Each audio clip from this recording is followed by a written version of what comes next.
Let's start about the introduction. Introduction में क्या कहते हैं, relation between globalization and the Indian economy. What is the relationship between globalization and the Indian economy. अब globalization का मतलब क्या होता है, पहले हमें ये समझना बहुत ज़रूरी है। ग्लोबलाइजेशन का मतलब होता है जब हम किसी और कंट्री के साथ ट्रेड करते हैं, बिजनेस करते हैं, या वहाँ पे जाके उनकी मतलब स्टडीज़ करते हैं, उनकी टेक्नोलॉजी को सीखते हैं और वहाँ के लोग आके यहाँ करते हैं। मीन्स काइंड ऑफ जैसे हमारा पूरा वर्ल्ड है, ठीक है, और ये आपकी वो इंडिया है।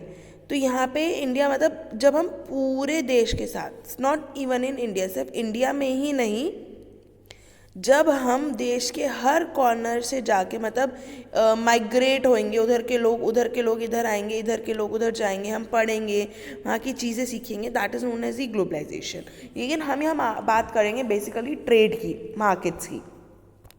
अब यहाँ पे आते हैं market, product, nature of product and market got transformed over the period of time, multiple variety of product, that is known as the globalization. अब हुआ क्या, अगर आप लोगों ने भी चीज़ नोटिस करी हो, अगर आप किसी उसमें जाते हो, क्या कहते हैं, आप किसी मॉल में जाते हो, ठीक है, सो आप यहाँ पे कोई शर्ट लेने गए, ठीक है, जब शर्ट लेने जाओगे तो यू विल गेट, मतलब आप लेने एक शर्ट गए हो and you will get the variety of that shirt.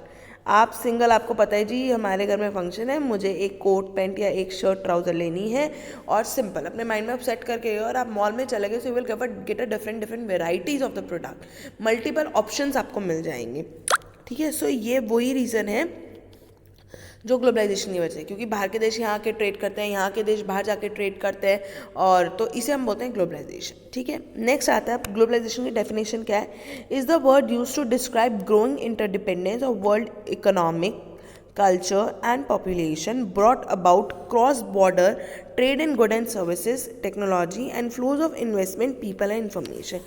देखो क्या पॉपुलेशन की और साथ में goods and services, technology, investment, people and information, जब हम इन सब चीज़ों का ट्रेड करते हैं तो that is known as the globalization. Okay, next topic आता है हमारा प्रोडक्शन अक्रॉस कंट्री। ये टॉपिक ऑलरेडी मैं आपको जूम पे पढ़ा चुकी हूँ, सो आपको वीडियो में समझने में बहुत ज़्यादा आसान होगा।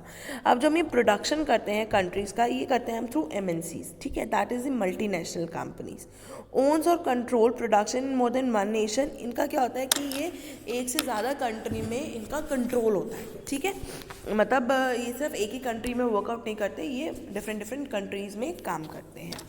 Before coming up of MNC, production was organized within the countries. पहले क्या होता था कि सपोज ये हमारी कंट्री है, तो जो भी ट्रेड होना होता था वो ये जो हमारी बॉर्डर है ना, बॉर्डर, ये डोमेस्टिक टेरिटरी के अंदर ही होता था, आपको जो भी ट्रेड करना है, ठीक है।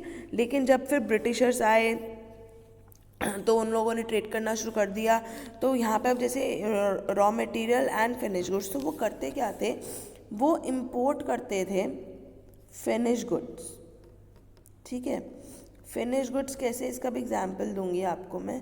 और एक्सपोर्ट, देखो इन से ध्यान रखना, इन लेकर आना, ठीक है, और एक्सपोर्ट यानी कि बाहर, एक्स मीन्स एग्जिट, बाहर जाना, बाहर क्या बेचते थे वो, रॉ मटेरियल, ठीक है। अब होता क्या था ये समझ में आया देखो वो करते क्या थे, यहाँ से तो वो लेते थे यहाँ के रॉ मटेरियल, जैसे आपके इंडिगो हो गया, ठीक है, इंडिगो बोलते हैं नील को, स्पाइसेस हो गए आपके यहाँ पे सारे, ठीक है, और आपके जो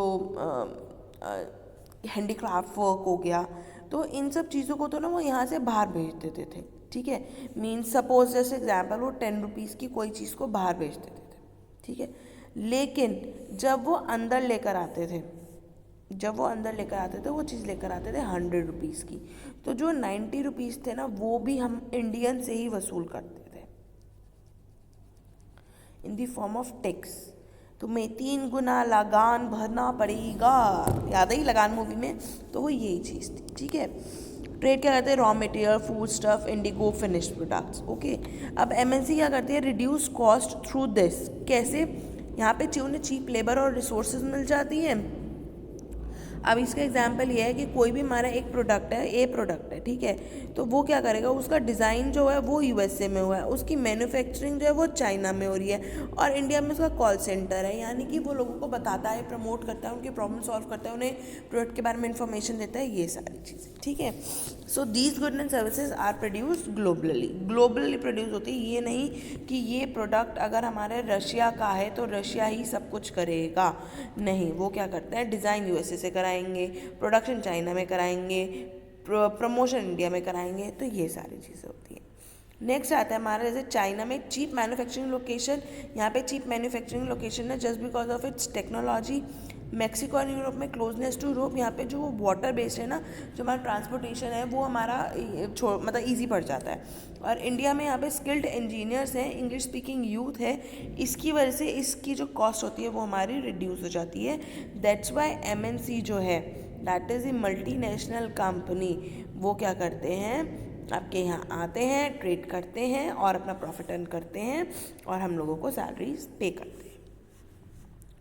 नेक्स्ट टॉपिक आता है आपका इंटरलिंकिंग प्रोडक्शन अक्रॉस कंट्री। अब ये क्या है इंटरलिंकिंग प्रोडक्शन अक्रॉस कंट्री? मैं पहले यहाँ पर आ जाऊँ आपके इंडेक्स पे। सी बेटा, अभी हमने इंट्रोडक्शन पढ़ लिया, हमने प्रोडक्शन अक्रॉस कंट्री पढ़ लिया। Now we are on the third topic, that is interlinking production across countries. तो अब ये क्या बता रहा है आपको, जो एमएनसीज हैं डिपेंडिंग अपॉन वेरियस कंडीशन। अब जब यहाँ एमएनसी आएगी तो ये बहुत चीज़ों पर डिपेंड करता है, जैसे फॉरेन इन्वेस्टमेंट कितनी है हमारी, ways through which MNC setup their production, किन किन तरीक़ों से वो अपना प्रोडक्शन यहाँ जो है वो सेटअप करते हैं। जैसे setting up production jointly with local companies के साथ जॉइंट होकर करते हैं, ठीक है, या MNC buys up local companies. अगर वो जॉइंट करते हैं तो क्या होता है, MNC brings out money technology. जब वो किसी का ज्वाइन करेंगे लोकल कंपनी के साथ तो वो अपनी टेक्नोलॉजी उन्हें सिखाएंगे। जब वो टेक्नोलॉजी सिखाएंगे तो दो ऑप्शन होते हैं, या तो वो उन्हीं एम्प्लॉयज़ को सिखाएं जो ऑलरेडी हैं। जब आप अपनी उन्हीं एम्प्लॉयज़ को कुछ नया सिखाओगे या उनसे कुछ नया करने को कहोगे तो they will demand a high salary, fine, तो पैसा बढ़ेगा और टेक्नोलॉजी भी आएगी। और अगर वो बायअप ही कर लेते हैं तो वो ह्यूज वेल्थ तो इन्वेस्ट करते ही करते हैं, बट हम उनके साथ टेक्नोलॉजी के साथ टाई अप नहीं कर पाते। जैसे अब माइक्रोसॉफ्ट और नोकिया का एग्जाम्पल है। सो माइक्रोसॉफ्ट और नोकिया, अब नोकिया में भी स्किल्ड इंजीनियर्स होंगे। सो माइक्रोसॉफ्ट ने कुछ इंजीनियर्स तो वहाँ के अपने पास रखे ही होंगे कि हाँ इन्हें ही सिखाना आसान होगा, या they are the best engineers, kind of that one. जैसे हमारे कारगिल फूड्स हो गया, America MNC buying up Parakh foods, means जो स्मॉल होते हैं छोटे छोटे उनको बायअप कर लेते हैं और फिर अपने नाम से उन्हें सेल आउट करते हैं। Why did MNC do so? MNC ऐसा करता ही क्यों है? तो MNC intending to venture into a new overseas market could do so by purchasing an already existing local companies. वो ये चाहती है कि मेरी जो हमारी कंपनी है वो ब्रॉड हो जाए। कैसे? कि वो लोकल कंपनीज को बाय अप कर ले। When a MNC is just seeking to expand new market but maintain its line of production strategy save the cost of setting up a new firm. उनको ये लगता है कि जो हम लोकल कंपनी के साथ बाय अप करके, ऑल्दो वहाँ पे उनको ज़्यादा मतलब सिखाना पड़ेगा, सब कुछ न्यू न्यू करना पड़ेगा, और उन्हें लगता है कि भाई अगर मैं खरीद ही लूँगी तो दैट्स माइन, मैं अपने हिसाब से उस पर काम कर सकता हूँ। तो एमएनसी इसलिए ये काम करता है, फाइन, ओके।